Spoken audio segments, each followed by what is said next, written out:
it comes to the U.S., mainly because of the FDA, because going through the whole process of FDA approval is such a challenge and it's so costly.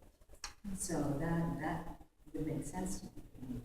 And then a lot of times, unfortunately, medicine, the U.S. physicians, and the way the system is, won't accept the European data, and they won't think it's translatable over to the U.S., which is unfortunate, because a lot of times they may be onto something, but you won't see it adapted here because it's only been in European literature and it hasn't been in U.S. literature. And it has to be published in U.S. literature before the FDA can give it sanctions and approval. So we've got some of those bureaucratic issues.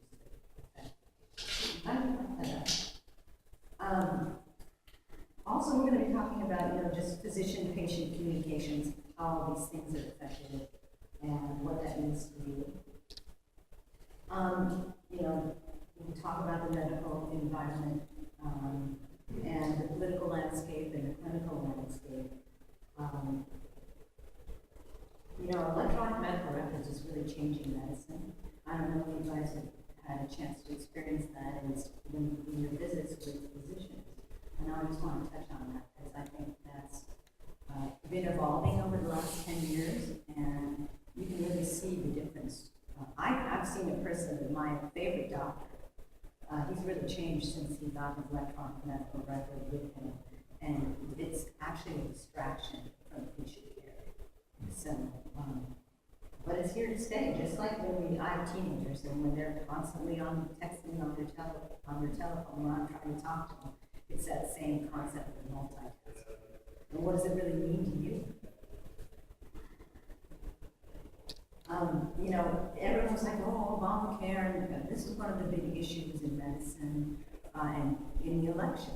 And I think a lot of people, just coming from my perspective, having worked in urology and working in the socioeconomic arm of it, I don't think whether it was a Romney or whether it was Obama who won, there's a lot of things that were already in motion, especially with electronic medical records and the way that they're going to treat patients in certain aspects of Obamacare that were already implemented that wouldn't have changed even if Romney came on board. Electronic medical records is kind of a new advent that's been out there, and they've been in the process of doing that now for like the last 10 years. And now there's a mandate through President Obama that it has to be in place with physicians in 2014 and 2015. So I don't know, there was that thought of reversing Obamacare, and I'm not sure if that really could have happened. It wouldn't have, even if they did try to come and reverse it, the aspect of electronic medical records